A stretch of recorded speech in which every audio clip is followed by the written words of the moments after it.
Hello, and welcome back to Spiral Knights Reloaded! I'm Nimcha, and I'm here to burn my way through some missions on Elite difficulty. And I got a mail this week from Mad Red. Mad Red is a wonderful, wonderful, wonderful person. He sent me a bunch load of stuff to feed my dragon. I'm sure they're going to be very tasty. Thank you very much for those. Those are wonderful. An amazing person. Does my dragon need feeding? I suspect he does. Look at him. He still doesn't have a name. I still need to come up with a good name for him. I never did do any particular research. So I got a bunch load of stuff that's supposed to be fed to this guy, and I don't know which is the most optimal thing to do. I know everyone says start out, oh, feed him 5 stars, and then he just levels up every time. I'm like, yes. But I'm not saying who he should have sent me. Of course not. He's generous enough as it is. Jeez, don't worry about sending any more. I mean, that's crazy the amount you sent. But I don't be starting this from the beginning. I don't have 5 stars.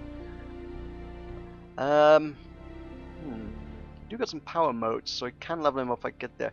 Let's try feeding him. I've got a big old pile of soul dust. Let's try feeding him that for a moment. See how that does us. That's pretty good, actually, yeah.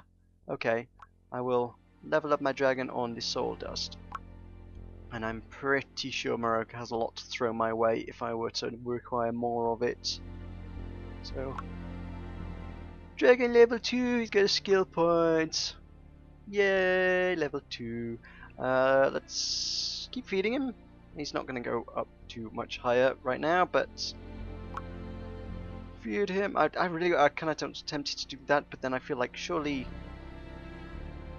I only have 10 of them. Surely I should save them for making sort of food out of. I could make 5 level 4 foods out of it, but I don't know how badly I'm going to need them later on or not, as the case may be.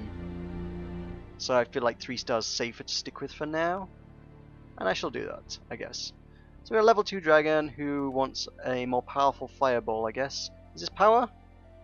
Increases the damage, reduces the cooldown, and makes them more fiery. Let's just go with the bit of raw power for now. Seems like a good starting place. I mean, he's the raw power type thing.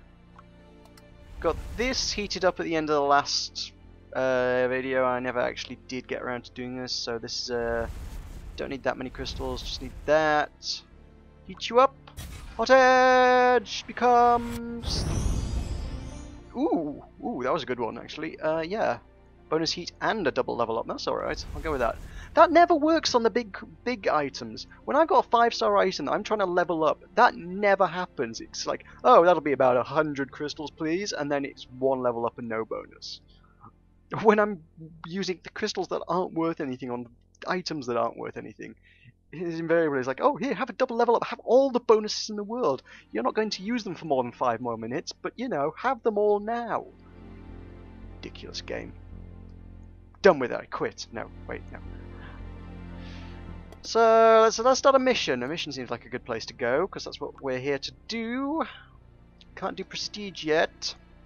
We have a prestigious opportunity from Cora, who will give me some sparks of life just for talking to her. That's the kind of deal I can get behind. Let's talk to you, Cora. Is this the matronly one? I think this is the matronly one. Let's see what she has to say for herself. Once the eye of Hal stops burning into our eyes. Greetings, Nimcha, and congratulations on becoming a squire. Your performance has caught the attention of Spiral HQ, and they have given you authorization to take on prestige missions. We do get them. Prestige missions are select missions offered to you daily that offer prestige as rewards for completion. Sometimes these missions require supplying Spiral HQ or other knights with items, and other times they'll have you exploring the clockworks. Sounds good, Cora. Prestige missions are entirely optional and cannot be repeated in a single day. Don't forget to keep an eye out for special missions that offer large prestige rewards. Thanks, I'll do my best. I have faith in you, Nimcha. I just know you will be among the select knights skillful enough to reach the core, and with any luck, get us off this planet. Complete mission. Hooray, sparks for nothing. Cool. Minerals, rock. This is someone else who's going to tell me about stuff, isn't he? So we're going to find out about minerals. and how useful they are for opening the gates, or are they more useful these days, perhaps for feeding to your pets?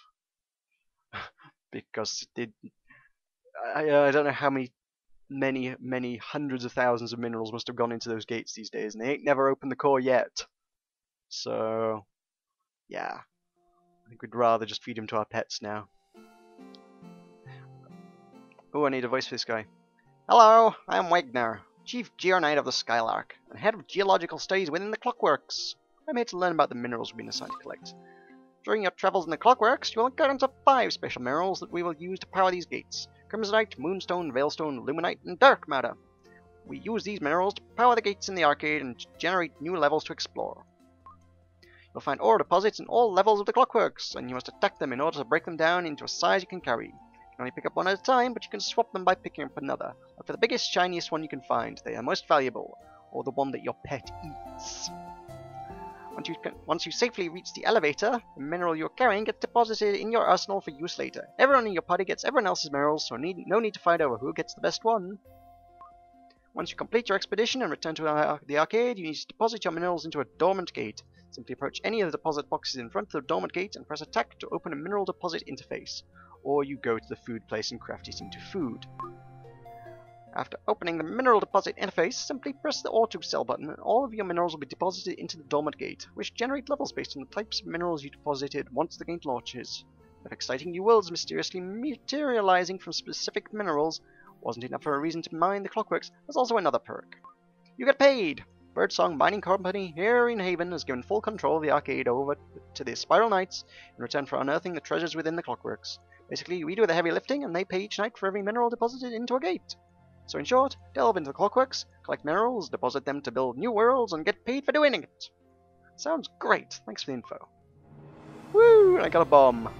I have no interest in bombs. I'm going gunner, but thank you anyway.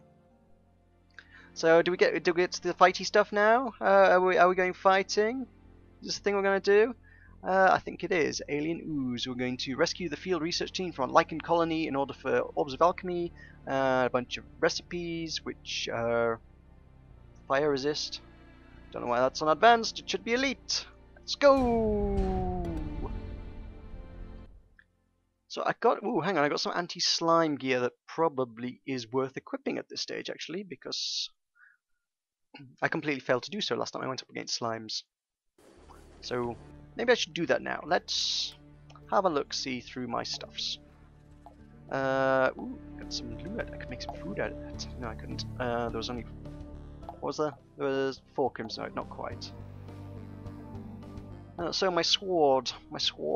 I have a super slime slasher, which is high damage versus slime and a high charge time reduction. That sounds pretty nice.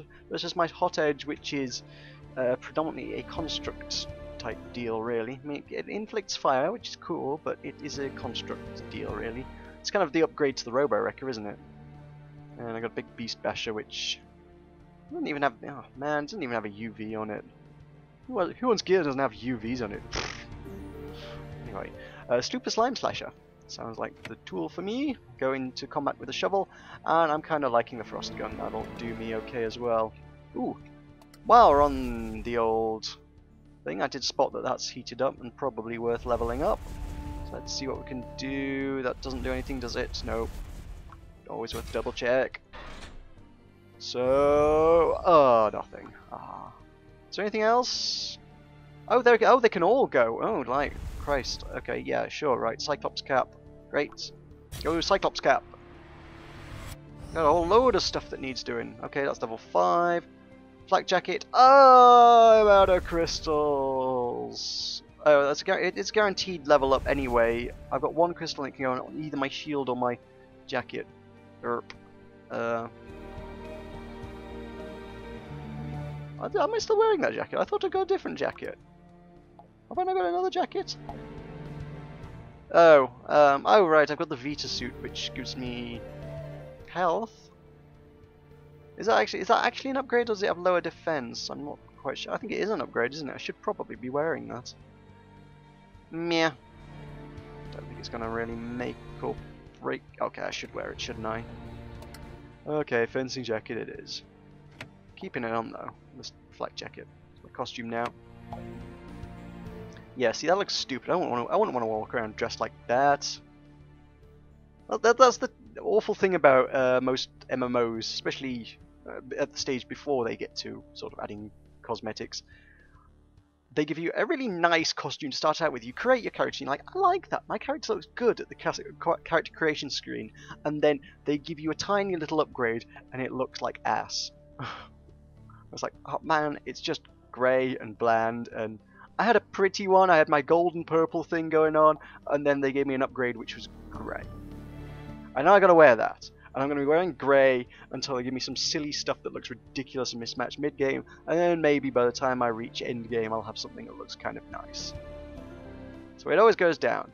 And starting gear, what's the point in starting gear? It should just to entice you in, isn't it? Anyway, I did have one more thing to heat up, which I guess is that.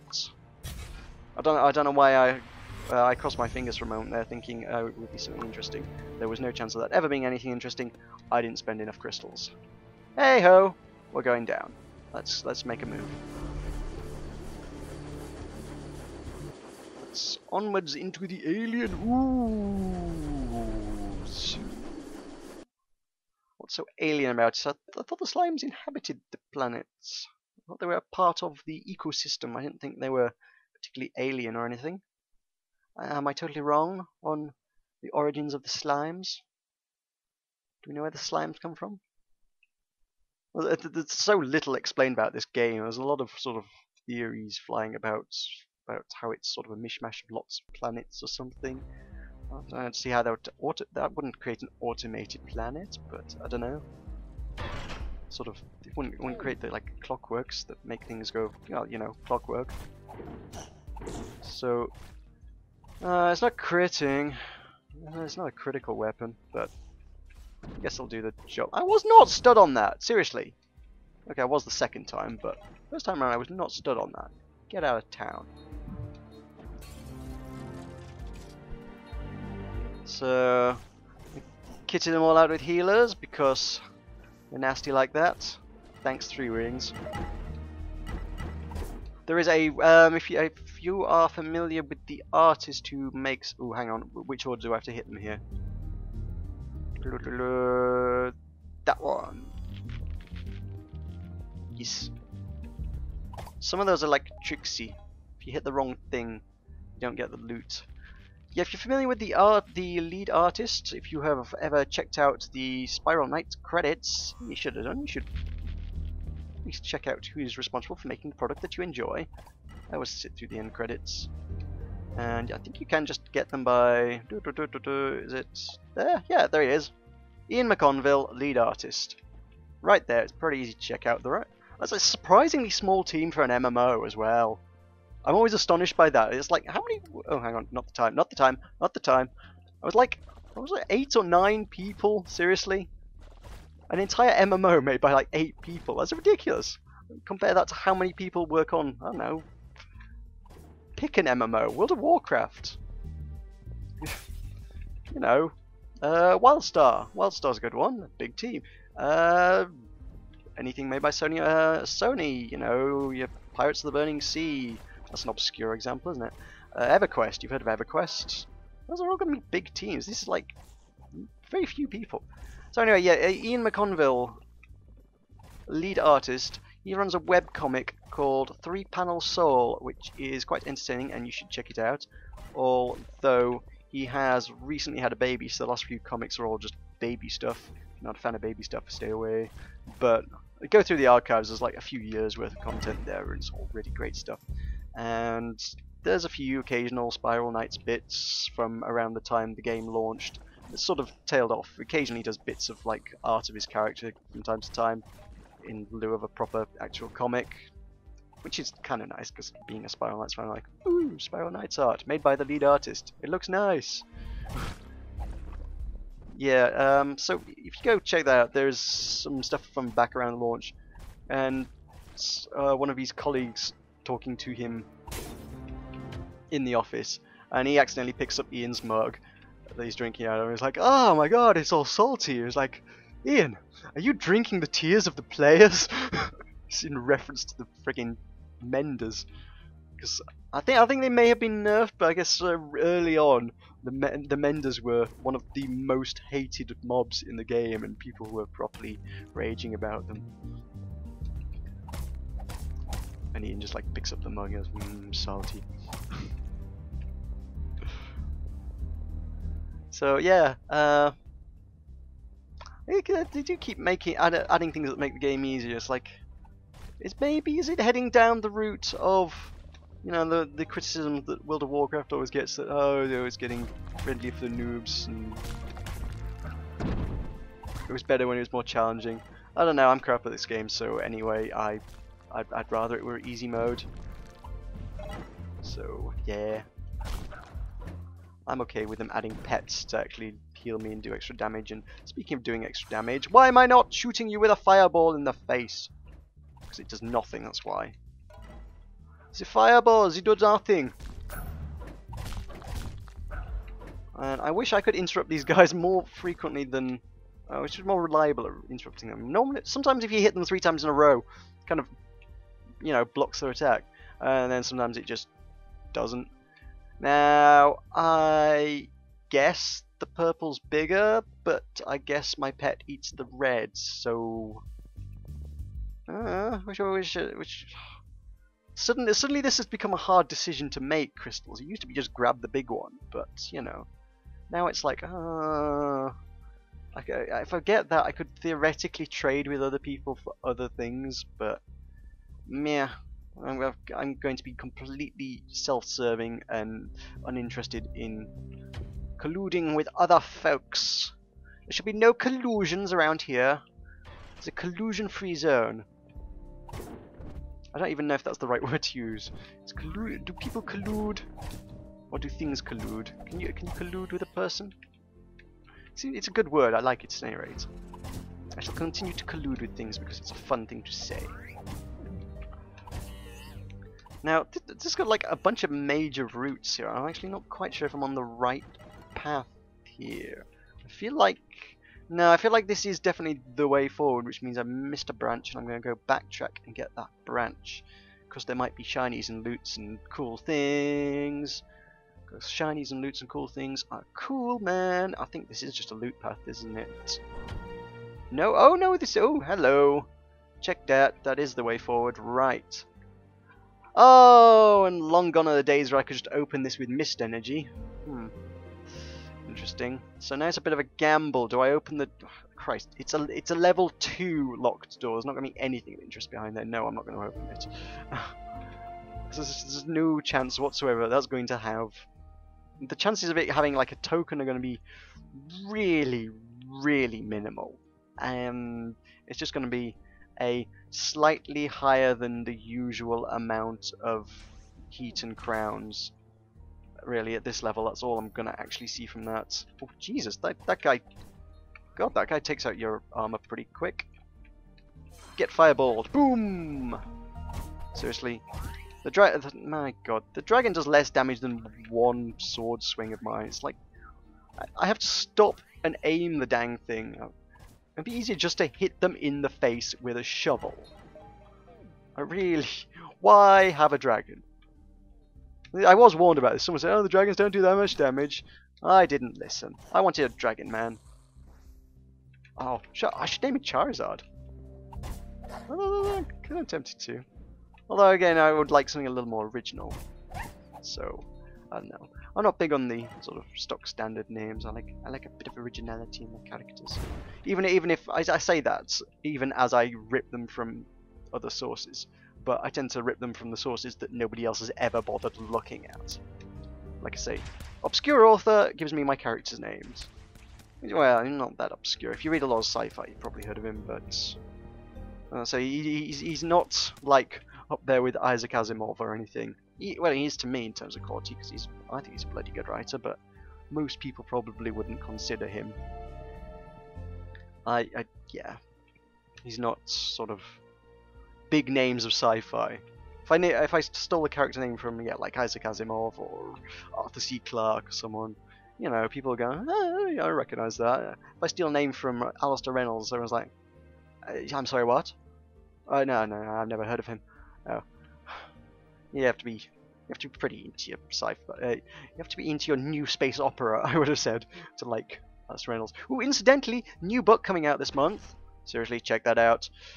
He's got a book that was out. Which one was it?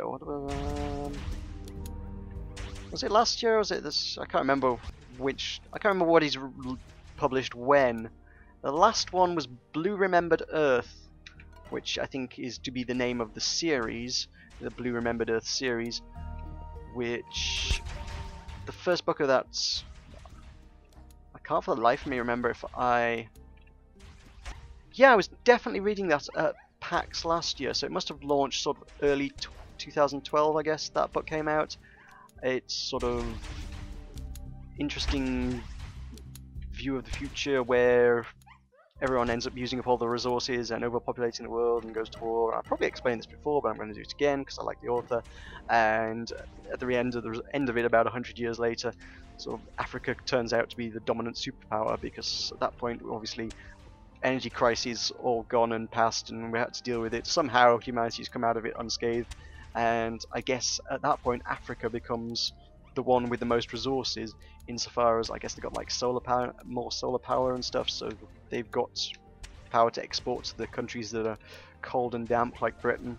And so Africa ends up being a very wealthy first world country, and everywhere else is, yeah, not so great. And as a consequence, they're the forerunner in space travel, and they end up going. One of the prominent, richest families in Africa ends up getting embroiled in some mystery that their grandmother has set in place like 80 years previously, and now they're going to start chasing around the solar system, following in her footsteps, and unearthing mysteries on other planets and moons and things. And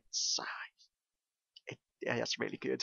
And I don't want to go too much further, otherwise it will be spoilery, but I'm totally looking forward to the next book. I really want to read it, and it's going to be out within the next month, I think. Amazon keep changing the dates on that, man.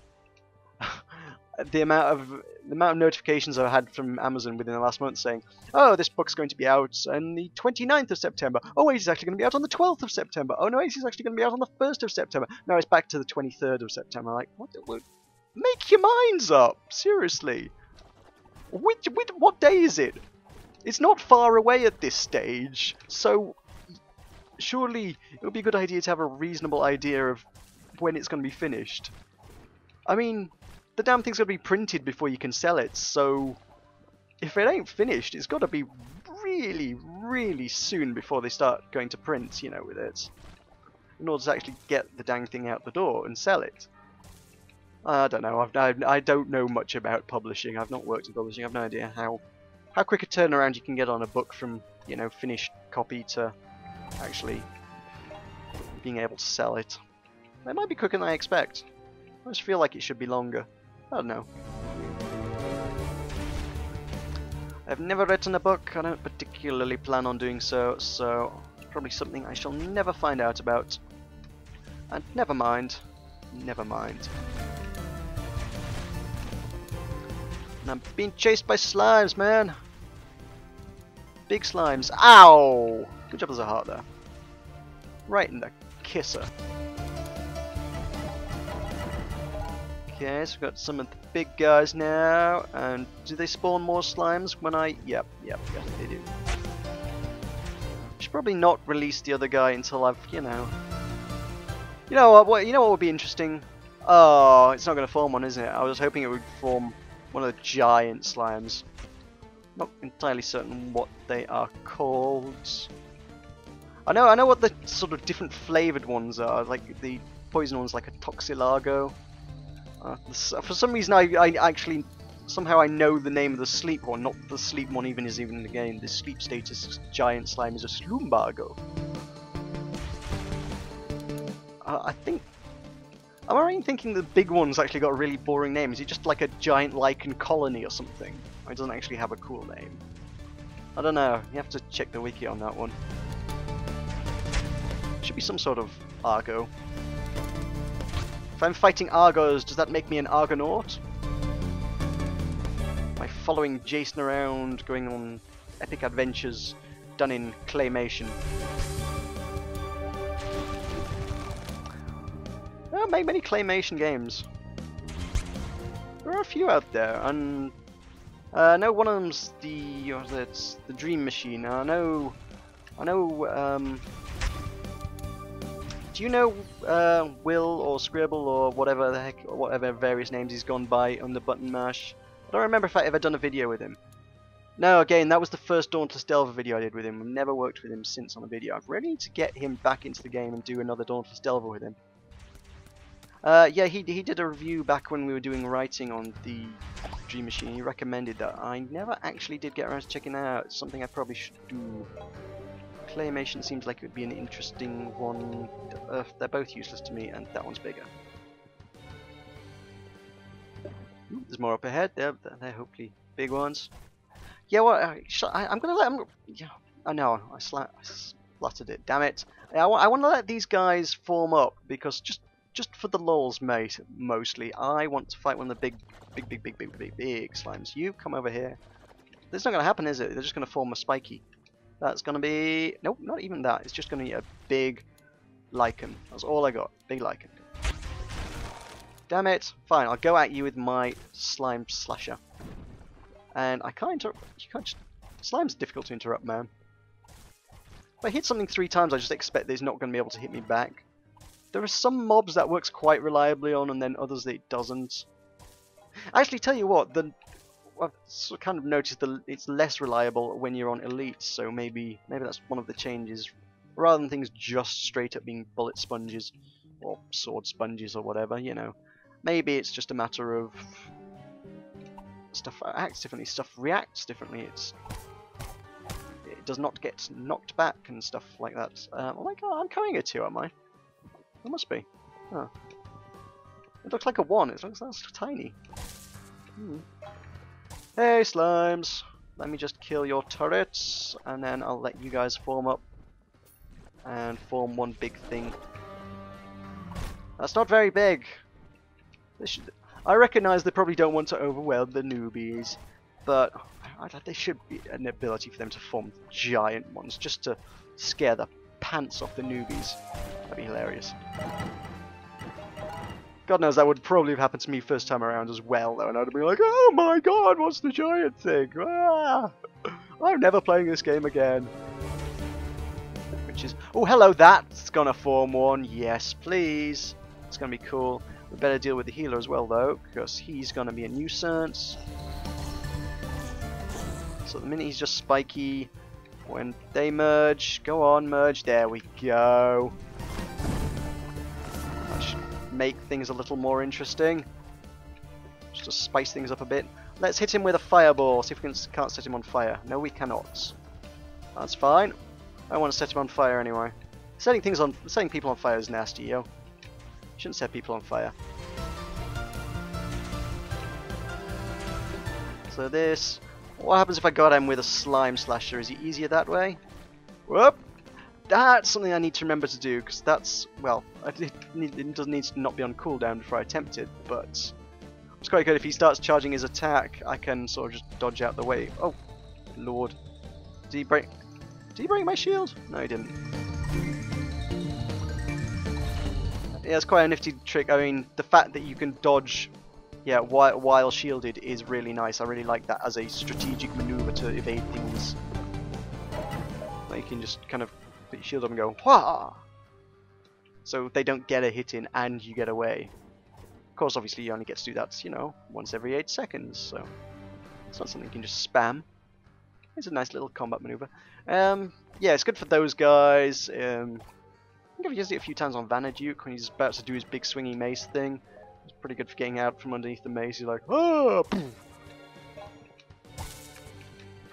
I'm starting to appreciate the new combat abilities, which has taken me a very, very long time to do. I've played for so long without ever bothering to use them. And it took the new update and getting me back into the game to actually make me use them, because, you know, now I can use them to evade things. That's a big purple. Still don't need purple, but hey ho. Right, we've got some guys here. Hey guys. You guys. We're cut off! Please help us! Defeat those lichens! It came from the darkness. There's no time to react. Don't know how long before our force field gives out. Okay, let's do it. This is what you're afraid of, guys. Seriously? Seriously, guys, grow a pair. You're supposed to be knights. You're afraid of 3 blobs of slime, really? Okay. Let's call it 7 blobs of slime and a butterfly. You're still scared of a butterfly, man. Grow up. Butterfly killing, it's so fun. I'm gonna stick a pin through it and put it in a board as part of a collection. Ooh, there's another one to add to my collection. By the way, I'm not particularly condoning that. That's kind of yeah. I don't object to it so much on like ethical grounds. I'm not too bothered about it. But, you know, stabbing insects. I just think they're kind of gross. 'Cause they just end up. I've seen them and they just end up sort of desiccating and falling apart. And it's like, ew. All you got is a bunch of sort of dusty, falling apart moths now. Are you pleased with your collection of dusty, falling apart moths? Because it's kind of dusty and falling apart. Insects are not known for retaining their structural integrity when pinned to a chunk of felt for a great length of time. This is not one of the properties for which they are renowned. Yeah. Hey guys, you okay now? Thanks for rescuing our team. Yeah, it's 5 of you. It's one guy here. I had to bail out 5 of you. Oh girl, I got the ponytails. I can be pretty too. I always do that. I create my characters thinking, I'll make a female character, and then the knights are so freaking androgynous that I just kind of just play me anyway, and it's no biggie. So, meh. I'm gonna keep the pigtails though. I like the spirally hat. That's me. Everything heated up. Everything's good to throw some crystals at. We shall advance now.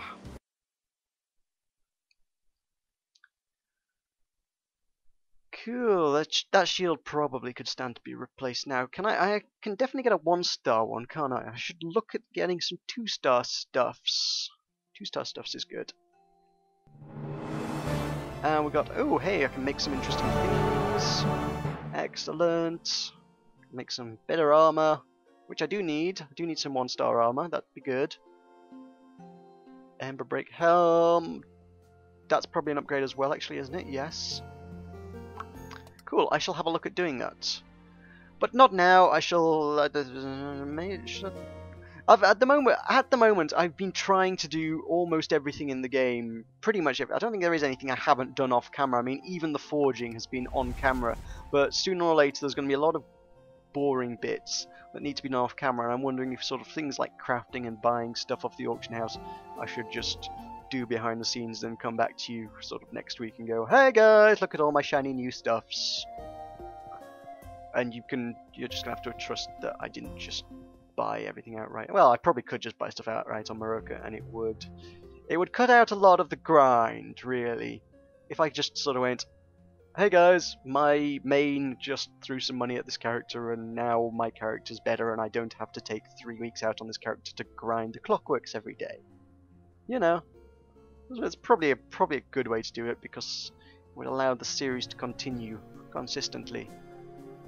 I don't know. Food for thought. Food for thought. I love that my dragons are spinning on the spot with me there. That's hilarious. What an adorable little blighter that thing is. Oh my god, he needs a name. He really does need a name. I'm going to research dragon names. But next time you see Nimcha, this dragon will have gotten himself a cool name. This much I swear. So anyway, that'll probably just about do it for today. Thank you very much for watching. I'm not in a combat area, so I can't do a sword slashy sign off thing. But thank you very much for watching anyway. And I shall see you next time.